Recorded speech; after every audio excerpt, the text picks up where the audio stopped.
Welcome to Soft Spoken Mysteries. I'm glad you're here tonight. We're about to explore two of history's most remarkable stories of human triumph.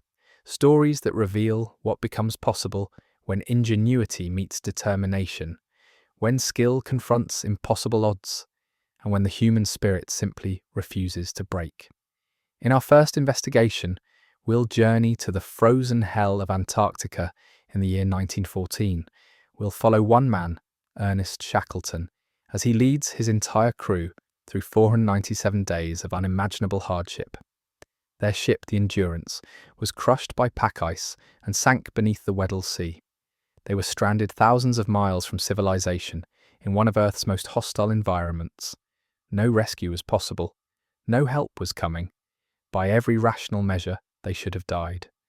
But Shackleton transformed a doomed expedition into the greatest survival story ever told. Through leadership that bordered on the supernatural, through determination that refused to bend, through a promise he repeated again and again. We will all get home alive. He accomplished the impossible. Every single man made it home. Not one life lost. Then, in our second investigation, we'll travel to the ancient Andes Mountains, to the territories that would become the Inca Empire, to a time between 1000 and 1500 AD, when surgeons were performing operations that modern medical historians still struggle to believe. Brain surgery, actual neurosurgery. They would drill, scrape, or cut holes into living patients' skulls to treat traumatic head injuries. They did this without anesthesia, without antibiotics, without sterilized surgical theatres, without any understanding of germ theory, using tools made of stone, bronze, and obsidian. Operating in open-air conditions, probably in patients' homes, under circumstances that should have led to death, after death, after death. And yet, impossibly, incredibly, they achieved survival rates of over 80%, better than American Civil War doctors would accomplish 400 years later, better than early 20th century neurosurgeons, better in some cases than certain modern procedures. How? How is that even possible? Tonight we'll find out. We'll explore what made these triumphs possible. We'll understand the skills, the techniques, the accumulated wisdom that allowed humans to achieve what should have been impossible. So settle in, get comfortable, perhaps dim the lights, and let's begin our journey into these extraordinary triumphs of the human spirit. Achievements that remind us what becomes possible when we refuse to accept defeat. The year is 1914. Ernest Shackleton stands on the deck of a ship called Endurance, watching the pack ice of the Weddell Sea close around his vessel like the jaws of some massive predator. The sound is what strikes you first if you've ever heard it. The grind and crack of ice, miles of it, pressing together with the force of continents. A low groaning that vibrates through the ship's hull, through your bones, a sound that tells you nature is vastly more powerful than anything humans can build. Shackleton is 40 years old, an Irishman by birth, British by nationality, explorer by calling. He's a man who has already failed twice to reach the South Pole. In 1902, sailing with Robert Falcon Scott, he was sent home early due to scurvy and physical collapse, a humiliation that haunted him for years. In 1909, leading his own Nimrod expedition, he came within 97 geographical miles of the pole before turning back. So close, just days away. But he knew continuing meant death for his entire party. Better a lived donkey than a dead lion, he'd said at the time. It took remarkable courage to turn back when the goal was so near. But Shackleton understood something that would serve him well in the trials ahead. The goal isn't worth dying for. Getting people home alive, that's what matters. Now, in 1914, he's attempting something even more ambitious than reaching the pole. He wants to be the first person to cross the entire Antarctic continent on foot. From the Weddell Sea on one side to the Ross Sea on the other. 1,800 miles of frozen wasteland. Through the South Pole itself. It would be the last great journey left in Antarctic exploration, the final first. Except right now, In the gathering Antarctic winter, that dream is dying. The Endurance left South Georgia, the last outpost of civilization, on December 5th, 1914. Just 2 days later, they encountered pack ice unusually far north. The ship pushed through, manoeuvring carefully, Captain Frank Worsley threading the vessel through leads in the ice, finding channels of open water, making steady progress south. But the ice kept getting thicker, denser. The leads became narrower. The ship spent more time pushing through resistance, the hull groaning, the engine straining. Shackleton stood on deck, watching, calculating, knowing that every day the temperature dropped, the ice grew stronger. On January 18th, 1915, the Endurance became frozen in place, locked solid in pack ice about 80 miles from their intended destination. One day, the ship was manoeuvring through the ice. The next day, she wasn't moving at all. The pack had captured her completely. Imagine that moment. You're hundreds of miles from any coastline, trapped in a wooden ship that weighs less than 350 tons, surrounded by millions of tons of ice that's pressing together with forces measured in millions of pounds per square inch. The temperature is plummeting toward -40 degrees. The sun will disappear for months of Antarctic winter darkness. You have 27 men depending on your leadership, and you know with absolute certainty that you've just gambled with all of their lives and lost. The expedition is over before it truly began. The ship is doomed. Rescue is impossible. You're stranded in one of the most hostile environments on Earth, thousands of miles from civilization, in an era before radio communication could summon help. No one knows exactly where you are. Even if they did, no ship could reach you through this ice. Every rational calculation says you and your men are dead. It's just a matter of time. Most leaders would have broken under that pressure, would have withdrawn into themselves, paralyzed by the knowledge of their mistake, the weight of 27 lives, depending on decisions that had already failed. Most men would have looked at the ice closing around the ship and felt hope die. Ernest Shackleton was not most leaders. He understood something crucial about survival in extreme circumstances. The physical challenges, as terrible as they weren't the greatest threat. The real killer was mental breakdown, despair, the moment when men stopped believing survival was possible and gave up. Once that happened, once hope died, the body would follow soon after. So Shackleton set about creating hope, manufacturing it, maintaining it through force of will and careful psychological management. He established routines immediately. The dogs, 59 of them, that were supposed to pull sledges across Antarctica, needed exercise, so the men would take them out onto the ice, play with them, train them. It gave everyone something to do, a purpose beyond sitting and waiting. He organised evening entertainments. The men would gather in the ship's wardroom or mess, and Shackleton would lead sing-alongs, tell stories, encourage jokes and games.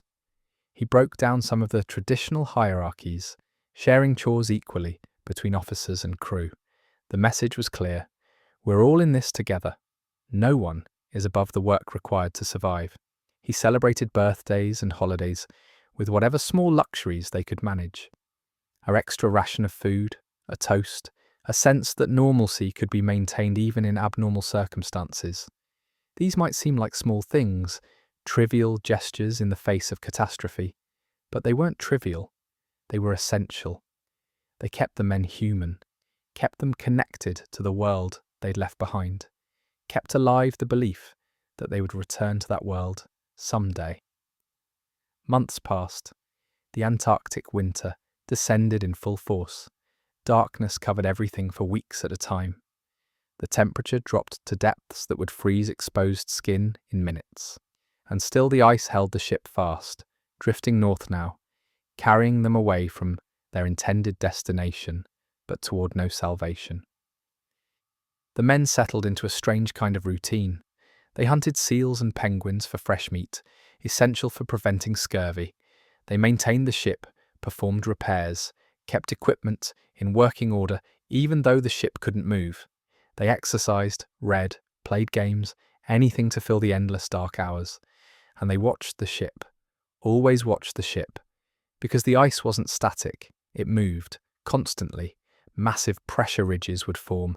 As floes pressed together, the ice would crack and grind, creating mountains and valleys in what had been a flat plain hours earlier. And sometimes, those pressure ridges would form directly against the Endurance's hull. The ship would groan, timbers would creak, wooden planks, each several inches thick, would bend under the pressure. The men could hear the vessel protesting, fighting against forces that could snap a ship in half, like kindling. They slept in their clothes, ready to evacuate at any moment if the ice finally crushed through the hull.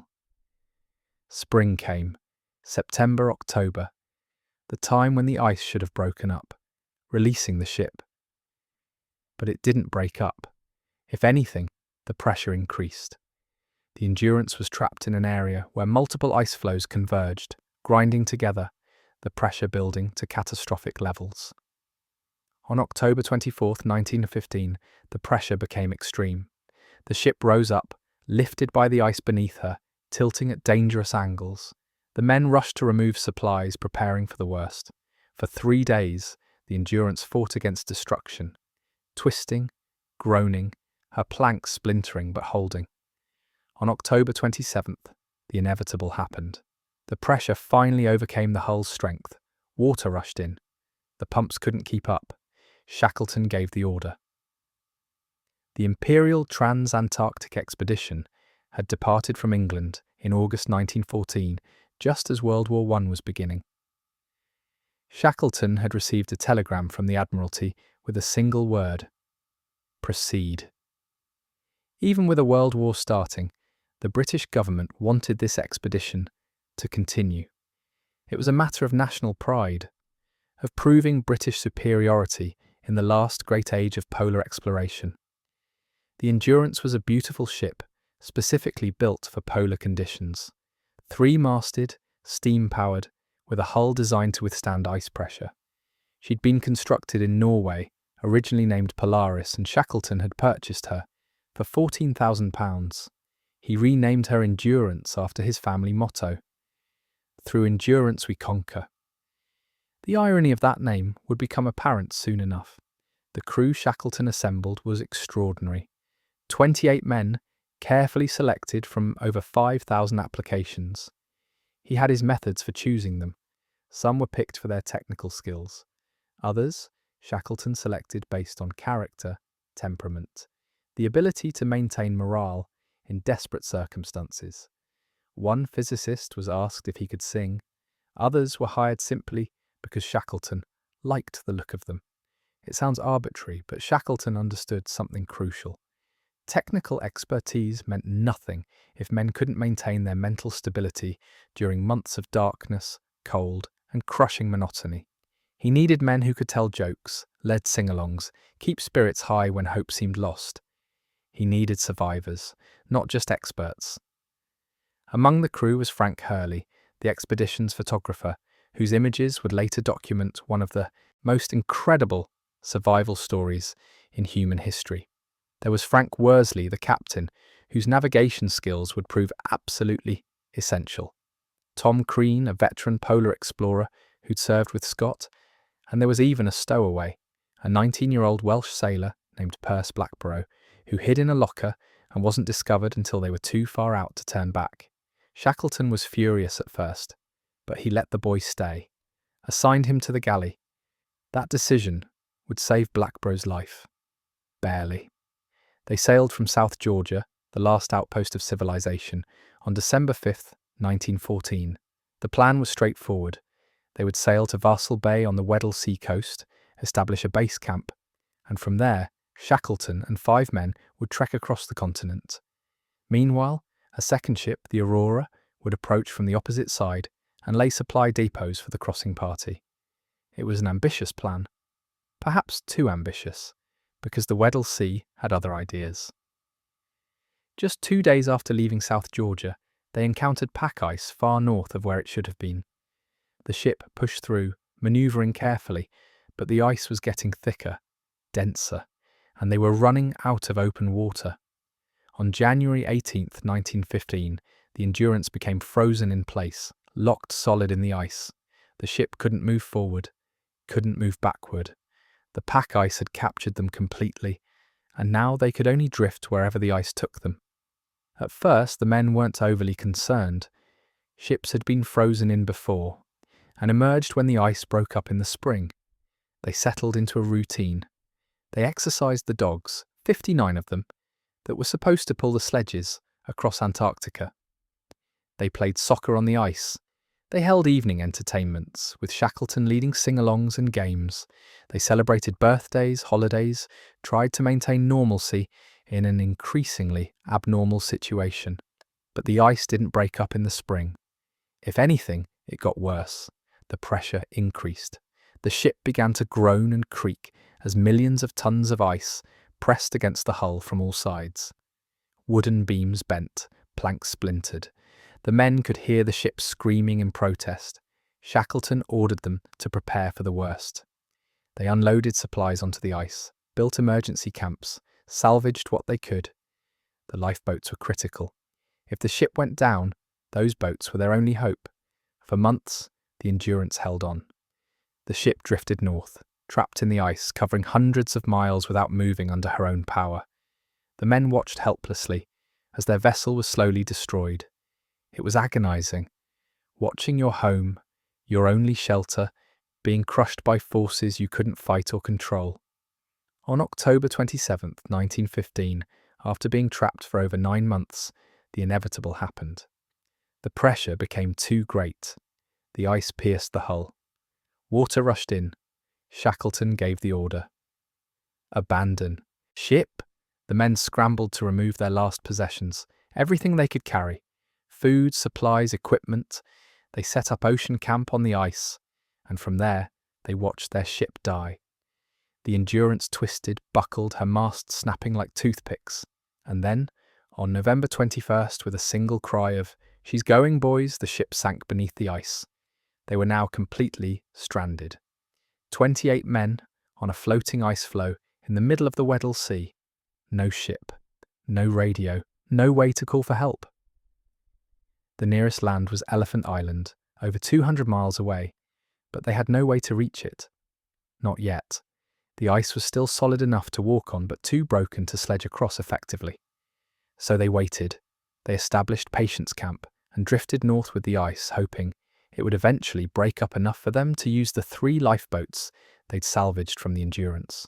The James Caird, the Dudley Docker, the Stancomb Wills. 3 small boats that would have to carry 28 men across one of the most dangerous stretches of ocean in the world. This is where Shackleton's leadership became truly extraordinary. Morale should have collapsed. These men had been through hell. Their ship was gone. They were trapped on ice that could crack apart at any moment. Food was running low. Rescue was impossible. Every rational reason suggested despair, but Shackleton wouldn't allow it. He maintained routines, organised work details, made sure everyone felt useful, needed. He understood the psychology of survival. The men needed purpose, structure, hope, so he gave it to them. He joked, he played games, he made sure rations were divided fairly, that no one felt abandoned or left behind. And he made a promise he would repeat in different ways throughout the ordeal. We will get home. All of us. It was an impossible promise, but Shackleton made his men believe it anyway. For months they lived on the ice. The floe they were camped on gradually shrank as warmer temperatures broke it apart. They had close calls. On one terrifying night, the ice split directly through the camp, separating tents, nearly dumping men into the freezing water. They had to abandon their position and regroup, constantly moving as their floating home disintegrated beneath them. They ate seal meat, penguin. They slaughtered the dogs one by one as food ran out. It was heartbreaking, but necessary. Every decision was about survival now. Nothing else mattered. Finally, in April 1916, the ice broke up enough to launch the boats. They'd been on the ice for over 5 months since abandoning the Endurance. Now came the next impossible challenge, crossing the Southern Ocean in 3 open lifeboats to reach Elephant Island. The journey was a nightmare. The Southern Ocean is notorious for massive waves, fierce winds, and water so cold that falling in means death within minutes. The men were crammed into the boats, exposed to constant spray that froze on their clothes, their beards, their faces. Frostbite was inevitable. Hypothermia was constant. Sleep was nearly impossible. For 7 days they rowed and sailed through hell. Some men began to show signs of mental breakdown, hallucinations, despair, but Shackleton kept them moving forward. He navigated by the stars, by dead reckoning, by sheer force of will. On April 15th, 1916, they reached Elephant Island. It was the first time they'd stood on solid ground in 497 days, almost a year and a half. Some men dropped to their knees and wept. Others just stood there, unable to believe they'd actually made it. But Elephant Island wasn't salvation. It was a barren, wind-swept rock in the middle of nowhere. No vegetation, no shelter, no chance of rescue. Ships didn't come to Elephant Island. No one even knew they were there. They'd simply traded one frozen hell for another. Shackleton understood immediately. If they stayed, they would die, eventually. The supplies would run out. The weather would kill them. Something would go wrong. Elephant Island was a temporary reprieve, not a solution. There was only one option. Someone had to sail to South Georgia, over 800 miles away, and bring back help. South Georgia had whaling stations, civilization, rescue ships. But getting there meant crossing the Southern Ocean again, in a much smaller boat, with a much smaller crew. It was an insane plan. Suicidal, really, but it was their only chance. Shackleton selected 5 men to accompany him. Frank Worsley, the captain and navigator. Tom Crean, the veteran explorer. Chippy McNeish, the carpenter who would prepare the boat. And 2 seamen, Tim McCarthy and John Vincent, who were strong rowers. 6 men would attempt the impossible. The other 22 would wait on Elephant Island, praying they'd return. They chose the largest lifeboat, the James Caird, and McNeish went to work. He built a makeshift deck using wood and canvas to provide some protection from the waves. It wasn't much, but it was better than nothing. They loaded the boat with supplies, food, water, navigation equipment, and on April 24th, 1916, they pushed off from Elephant Island and into the open ocean. What followed was 16 days of pure horror. The Southern Ocean threw everything at them. Waves 30 feet high, winds that screamed like demons, temperatures that froze everything they touched. The 6 men worked in rotation, 2 managing the sail, 2 resting, 2 bailing water that constantly poured over the makeshift deck. The boat was never dry, the men were never warm. Salt water sores covered their bodies. Frostbite blackened their feet and hands. They couldn't cook food, could barely drink water. Everything was frozen or soaked. They existed in a state of constant, bone-deep misery. Navigation was nearly impossible. Worsley had to shoot the sun through gaps in the clouds, using a sextant with frozen fingers, trying to calculate their position while standing in a boat that was pitching and rolling violently. One mistake, one miscalculation, and they'd miss South Georgia entirely and sail into the open Atlantic, where they'd die of exposure or starvation. But Worsley didn't make mistakes. Despite the conditions, despite having to work with frozen instruments, in impossible circumstances, he navigated almost perfectly. 2 weeks after leaving Elephant Island, land appeared on the horizon. They'd found South Georgia, but their ordeal wasn't over. They'd landed on the wrong side of the island, the south side, where there were no whaling stations, no help, just more barren, wind-swept coastline. The whaling stations were on the north side, and between them and rescue was an unmapped, unexplored mountain range that had never been crossed. The boat was too damaged to sail around the island. 3 of the men were too ill to continue. So once again, Shackleton made an impossible decision. He, Worsley and Crean would cross the mountains on foot. 36 hours, no map, no climbing equipment, no rope, just three exhausted men attempting to traverse an unknown mountain range in the middle of a sub-Antarctic island. They left on May 19th, 1916. What they accomplished in the next day and a half borders on superhuman.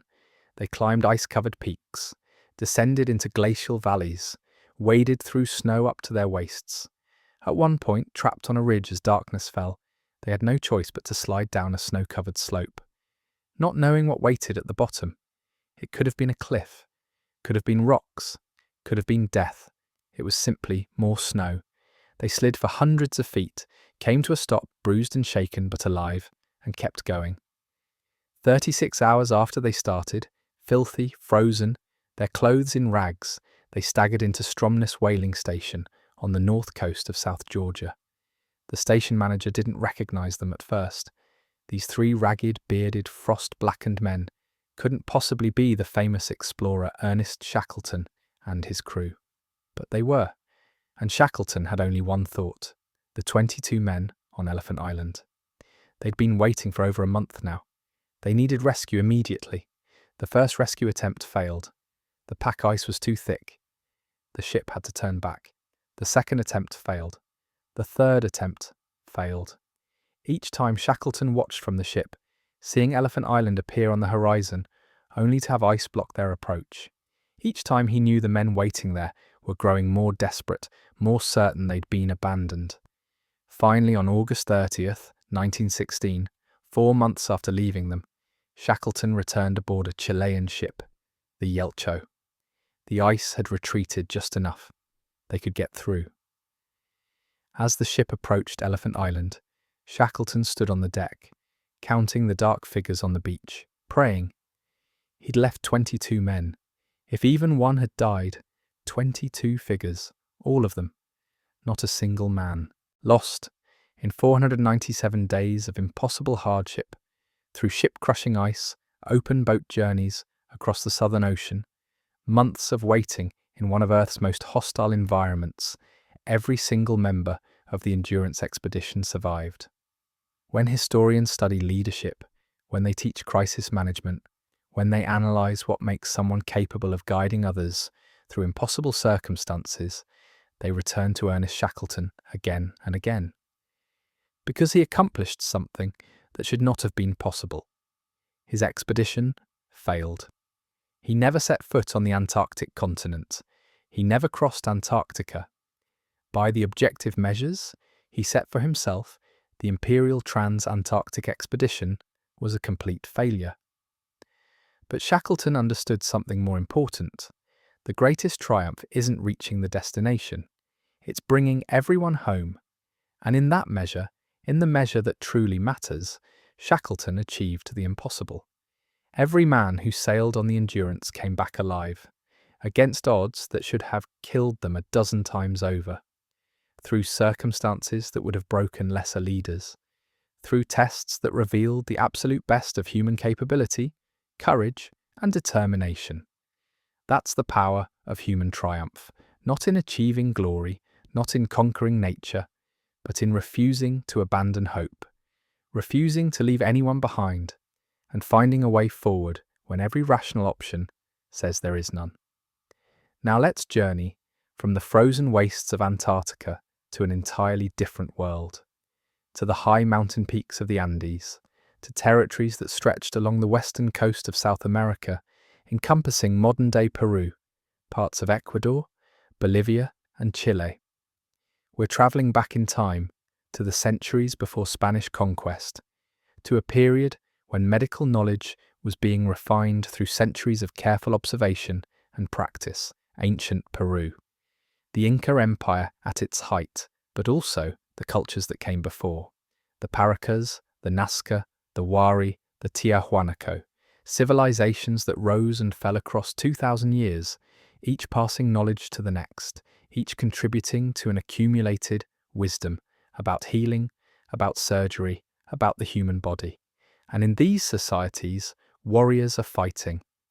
The weapons of ancient Andean warfare weren't swords or arrows, though those existed. The primary weapons were blunt force instruments, slings that could hurl stones with devastating accuracy and power. clubs made of hardwood or stone, designed to bash and crush, maces with heavy flanged heads that could shatter bone. These weapons caused specific kinds of injuries: skull fractures, depressed bone fragments driven into the brain, bleeding beneath the skull that built pressure, slowly crushing the brain tissue, traumatic brain injuries that, without treatment, meant certain death. But these warriors weren't all dying.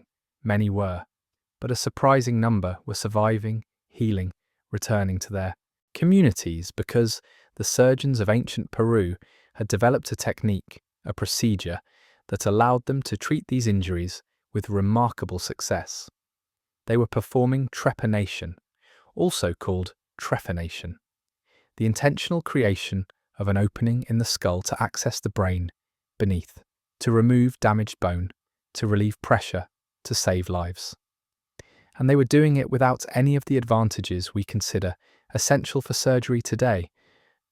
No anesthesia to block pain, no antibiotics to prevent infection, no sterilized surgical theatres with controlled environments, no understanding of germ theory, no knowledge of antisepsis, no manufactured steel instruments, no written medical text to guide procedures, just skill, experience, knowledge passed from master surgeon to apprentice across generations, careful observation of what worked and what didn't, refinement of technique through trial and error. And somehow, impossibly, they were achieving survival rates that modern researchers, when they first calculated them, simply didn't believe. Over 80% in some time periods, 80% survival for brain surgery performed 1,000 years ago with stone tools. Let that settle in your mind for a moment. Imagine you're a warrior in the year 1200 AD. You're in the Andean highlands, fighting for your people, your land, your culture. An enemy's sling stone strikes your head with the force of a modern bullet. Your skull fractures. Bone fragments are driven inward, pressing on your brain. Blood is accumulating beneath the bone. Without intervention, pressure will build, your brain will swell, and you'll die within days, probably in agony. But your people have surgeons, medical practitioners who've trained for years, who've observed hundreds of cases, who know exactly what needs to be done. They examine you, assess your injury, and make a decision. Surgery is necessary. Without it, you'll die. With it, you have an 80% chance of survival. Those are good odds. Better odds than a soldier in the American Civil War would get 400 years later. Better than many early 20th century surgical procedures. Comparable to some modern operations. How? How is that even remotely possible? The story begins with archaeological evidence that has been accumulating for over a century. In 1865, an American archaeologist named Ephraim George Squire was working in Cusco, Peru, the ancient capital of the Inca Empire. A local collector of antiquities, Senora Zentino, gave him an unusual gift from her collection: a human skull from a nearby Inca burial ground. What made this skull remarkable was a clean, rectangular hole that had been cut into the top of the cranium. The hole measured slightly larger than a half-inch square, with smooth edges that showed clear signs of healing. The bone around the opening had remodeled itself, growing back partially, creating a smooth rim. Squire's judgment, which was initially controversial, was that this hole wasn't the result of injury or violence.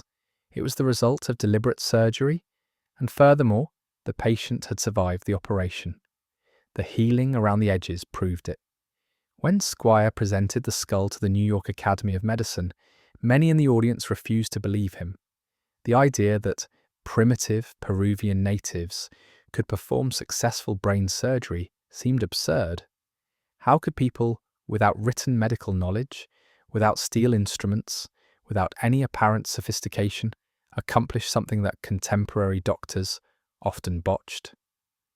But Squire was right, and as more archaeological work was conducted in Peru over the following decades, more trepanned skulls were discovered, and more, and more. Eventually, researchers realized they weren't looking at isolated cases or rare experiments. They were looking at a widespread medical practice that had been performed for nearly 2,000 years. Today, over 800 trepanned skulls have been found in Peru. That's more than the rest of the world combined. Europe, Africa, Asia, the Pacific Islands, North America, all these regions show evidence of trepanation at various times. But nowhere was it performed as frequently, as successfully, as in ancient Peru. And when researchers examined these skulls carefully, what they found was astonishing. Clear evidence of healing, bone remodeling around the surgical opening, smooth edges where ragged bone had been carefully removed, and the body's natural healing processes had taken over. These weren't people who died during surgery or shortly after. These were people who lived for months, years, even decades with holes in their skulls. Some individuals had undergone multiple procedures. Researchers found skulls with 2, 3, 4 separate surgical sites. 5 surgeries? 6? 7? One skull showed evidence of 7 successful trepanations, all healed, meaning this person had survived 7 separate brain surgeries, performed over many years. Think about what that means. The surgical technique was refined enough that a patient could endure the procedure multiple times and survive each one. The post-operative care was sophisticated enough that infections didn't kill them. The understanding of human anatomy was precise enough that surgeons knew exactly where to cut, how deep to go, what structures to avoid. This wasn't primitive medicine. This was highly developed surgical expertise. The earliest examples of Peruvian trepanation come from the Paracas culture on the southern coast of Peru, dating to around 400 to 200 BC. These early surgeries were ambitious is perhaps the kindest word. The surgeons created enormous openings in the skull. Some of these holes measured several inches across, removing significant portions of the cranial vault. It's astonishing that anyone survived these early procedures. The holes were so large that major sections of the skull were gone, leaving just the scalp and the dura mater, the tough membrane covering the brain, as protection. Yet approximately 40% of these early patients survived. 40% doesn't sound impressive by modern standards. But for procedures performed over 2,000 years ago, using stone tools, without any modern medical support whatsoever, it's remarkable. It suggests that even in these early experiments, the surgeons had developed significant skill. But they didn't stop there. They kept refining, kept improving. Over centuries, they experimented with different techniques, different tools, different approaches. They learned from failures, identified what worked, passed successful methods to the next generation of practitioners. By the time period between 1000 and 1400 AD, in the central highlands of Peru, survival rates had climbed to an astonishing 91% in some regions. 91%. That means 9 out of every 10 patients who underwent brain surgery survived. That's better than many modern surgical procedures. These ancient surgeons had achieved absolute mastery of their craft. During the Inca period, from roughly 1400 AD through the Spanish conquest in the 1530s, survival rates averaged between 75 and 83%. Consistently, across different regions, multiple practitioners achieving similar results. This wasn't luck. This wasn't a few exceptional surgeons getting extraordinary results. This was systematic medical knowledge, codified practices, training methods that produced consistently successful outcomes. Researcher John Verano, a bioarchaeologist at Tulane University, has spent over 3 decades studying these trepanned skulls. He's personally examined more than 800 specimens, documented every technique he could identify, calculated survival rates across different time periods and regions, compared outcomes to other ancient civilizations and to more modern surgical practices. His work, published in medical journals, has revealed the astonishing sophistication of ancient Peruvian medicine.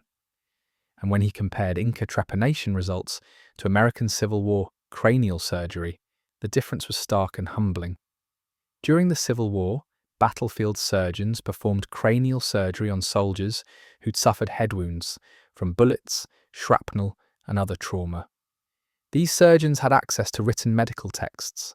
They had manufactured steel instruments. They had hospitals, even if those hospitals were just tents behind the battle lines. They had centuries of Western medical knowledge to draw upon.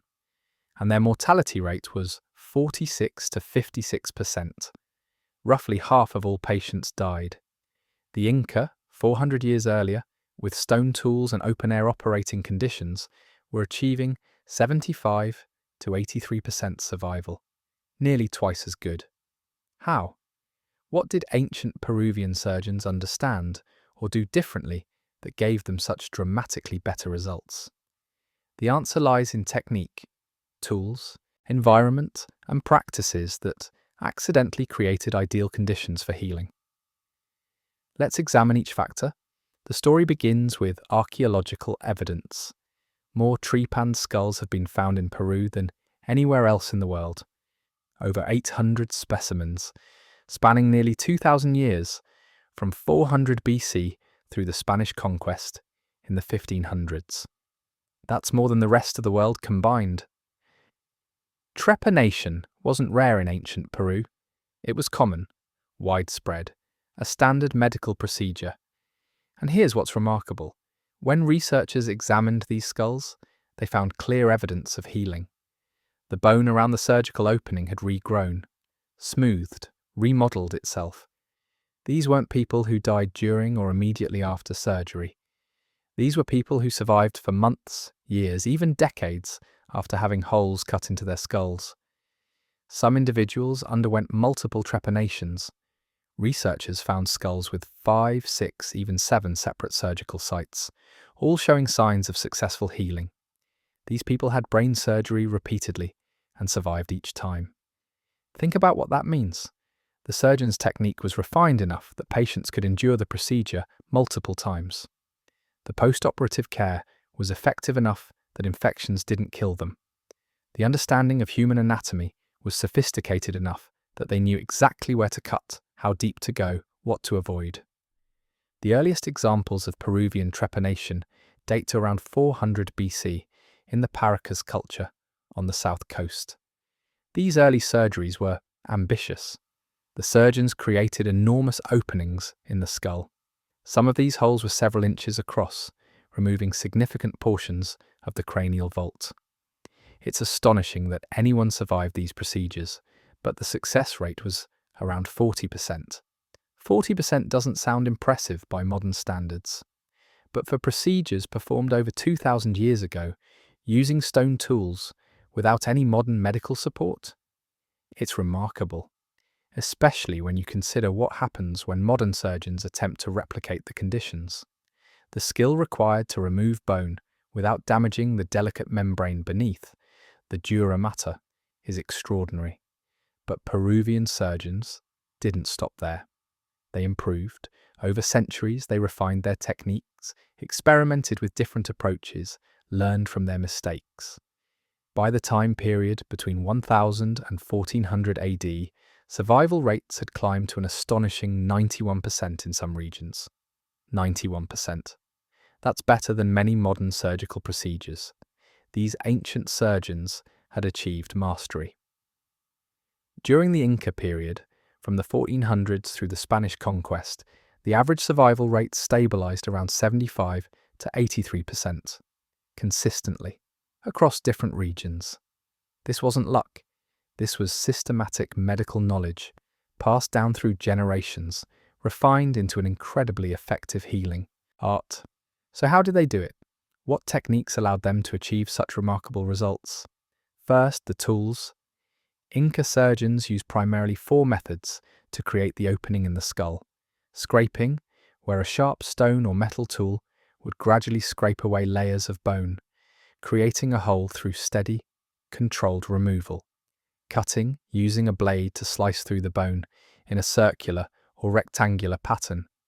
Drilling, using a rotating tool to bore through the skull. And a combination of techniques, starting with one method and finishing with another. The scraping method appears to have been the most successful. It was slow, taking hours, but it allowed for precise control. The surgeon could feel the bone thinning, could stop before piercing through to the brain. It minimized the risk of sudden catastrophic damage that might occur with drilling or cutting. The tools themselves were remarkably effective. Obsidian blades, for instance, can be sharper than modern surgical steel. Under a microscope, an obsidian edge appears almost molecularly thin, while steel blades have a visibly jagged edge. The Inca understood the properties of different materials and selected the best ones for surgery. But tools alone don't explain the success. The real secret was in the surgical technique and the post-operative care. And here's where it gets fascinating, because what the Inca did by accident turned out to be better than what 19th century doctors did intentionally. Let's compare. During the American Civil War, battlefield surgeons performed cranial surgery in hospital tents or makeshift surgical theatres. Multiple operations were conducted in the same space, one after another. Surgical instruments were reused without proper sterilisation, just rinsed in water and wiped down. The surgeons wore the same blood-stained aprons procedure after procedure. We know now that this spread infections. But germ theory wouldn't be understood until after the Civil War. These doctors had no idea they were killing their patients with contaminated tools and unsanitary conditions. Inca surgeons, operating centuries earlier, did things differently. Not because they understood germ theory, they didn't. But their practices, driven by cultural factors and practical limitations, accidentally created better conditions for healing. First, the surgeries were almost certainly performed in open-air settings, probably outdoors or at least in well-ventilated spaces with good airflow. Not in enclosed hospital rooms where pathogens could accumulate. The high-altitude Peruvian environment, with its intense UV radiation from the sun, would have provided some natural sterilization. Second, and this is crucial, the tools were probably used once and then discarded or dedicated to a single patient. Unlike Civil War surgeons reusing instruments across multiple patients, Inca surgeons created fresh tools for each procedure, or at minimum didn't transfer contamination from patient to patient.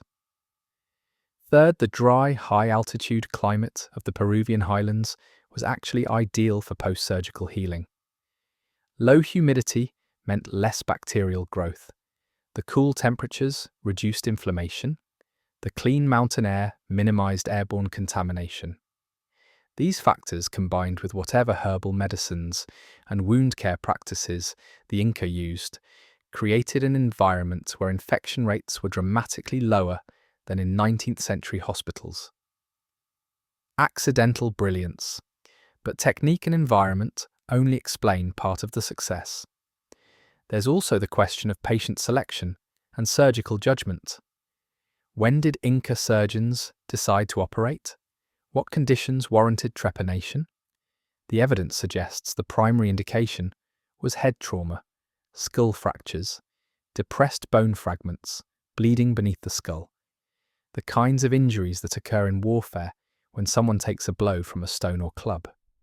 These injuries cause pressure on the brain, and without intervention, they're often fatal. Trepanation relieves that pressure. It removes damaged bone fragments that might be pressing on the brain. It allows blood that's accumulated beneath the skull to drain. It creates space for swelling brain tissue to expand without being compressed. But here's what's remarkable. The surgeons knew when to operate and when not to. They understood patient selection. Not every head injury requires surgery. Operating unnecessarily increases risk. The Inca surgeons appear to have developed the judgment to distinguish between cases that needed intervention and cases that would heal on their own.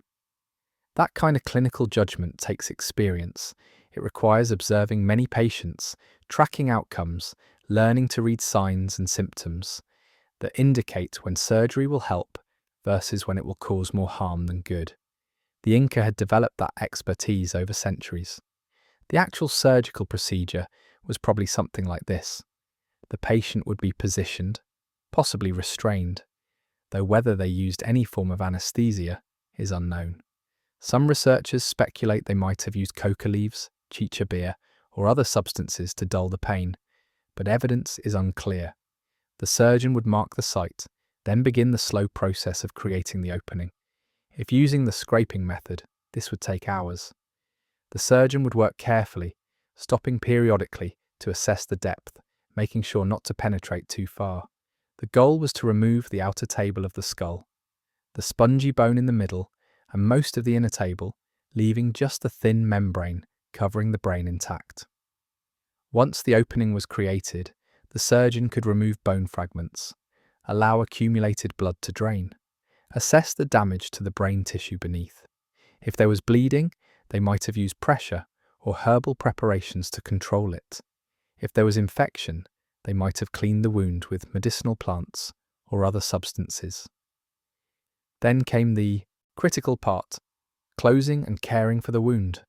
The Inca didn't replace the bone they removed. The hole remained open, covered only by the scalp and whatever dressings they applied. Over time, the scalp would heal over the opening, and a tough membrane of scar tissue would protect the brain beneath. Some skulls show evidence of gold plates being placed over the opening, perhaps as additional protection, or possibly as a status symbol indicating the person had undergone the procedure and survived. Imagine that. A gold plate embedded in your skull, a permanent marker of trauma survived and healing achieved.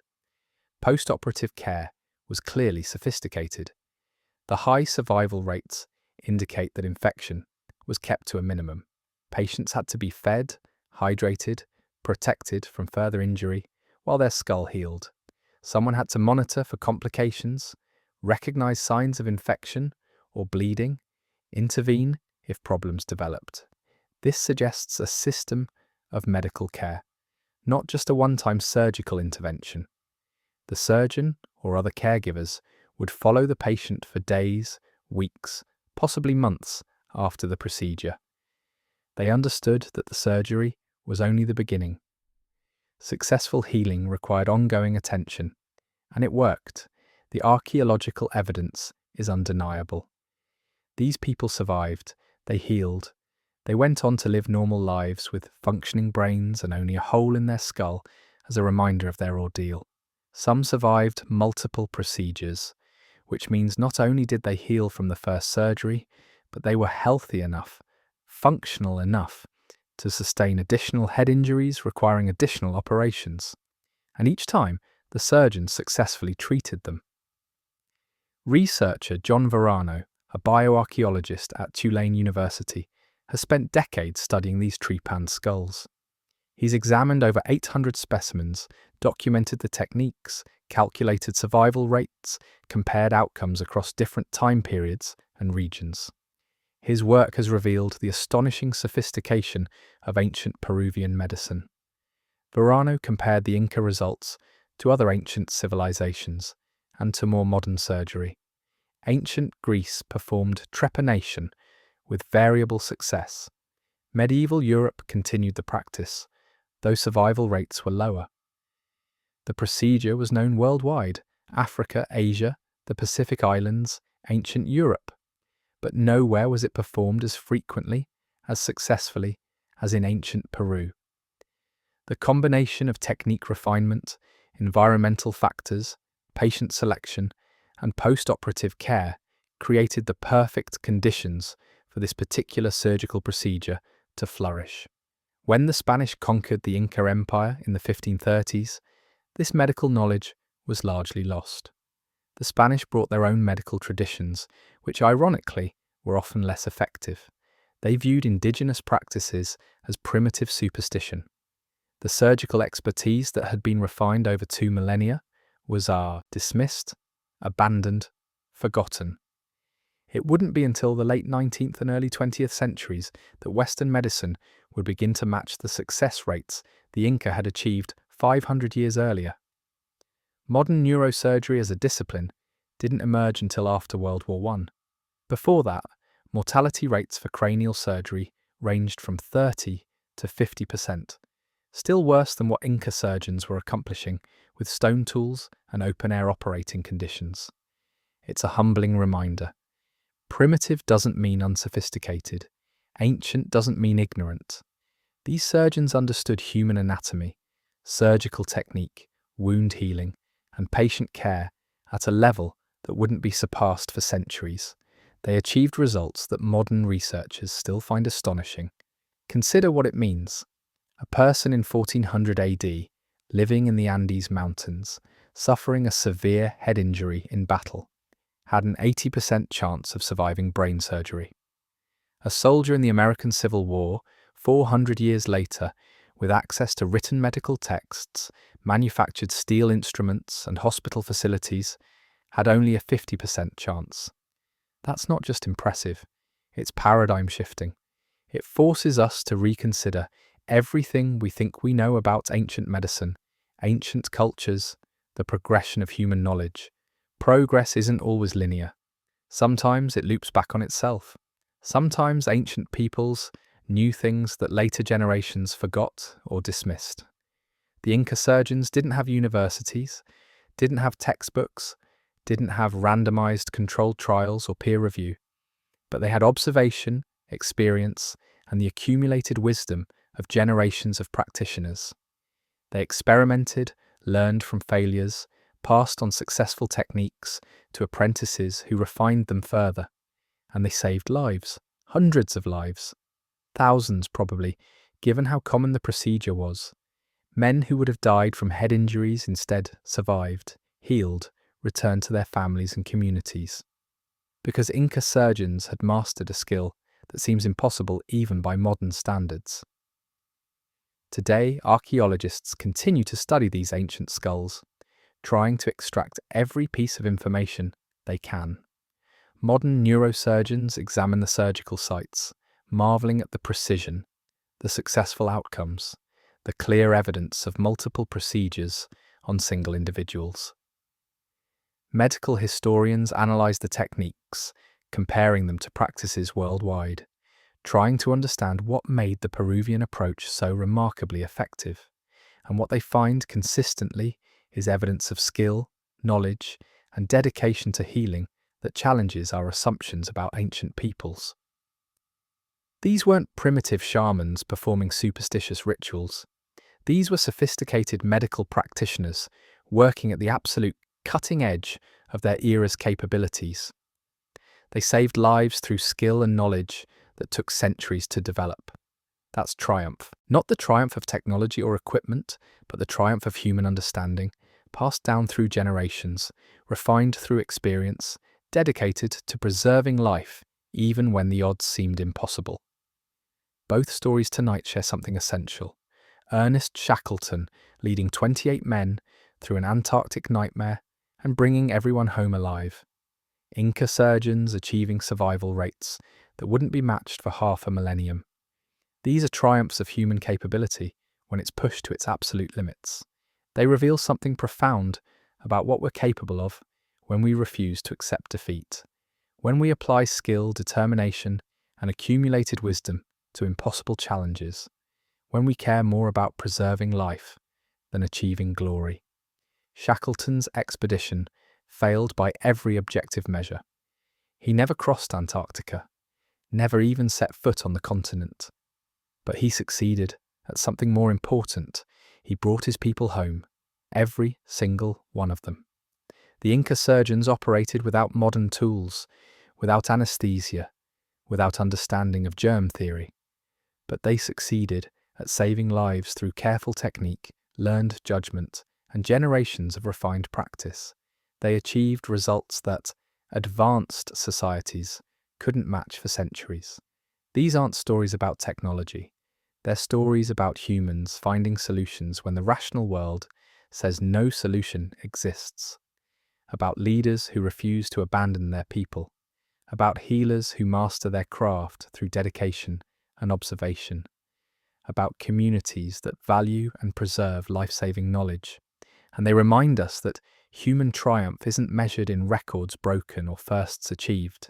It's measured in lives preserved, in knowledge passed down, in the determination to find a way forward when every path seems blocked.